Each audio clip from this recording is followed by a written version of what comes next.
I had to get up here because I'm short as it is anyway. I just, as they were saying, I just want to, I'm very touched by so many young people. I am truly touched. God bless you. God bless you.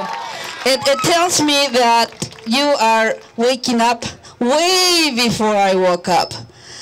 We just, we trust the government because that's what they're supposed to be providing and keeping us safe and basically giving us what we need, just maybe even bare minimum. I'm so glad so many young people that are here. When I met Concepcion, I was barely 16 and she was 18. And I just knew that she was the one for me. That was over 40 years ago. Thank you.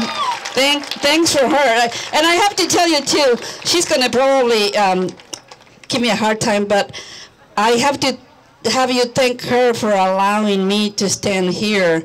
I love her so much and I respect her that I have to ask her if she doesn't feel comfortable doing something. I'm sorry, but I don't do it.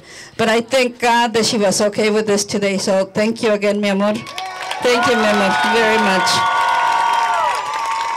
Like someone else said, relationships are a lot of hard work, and we work hard at it. She tries very hard to please me. I try very hard to please her.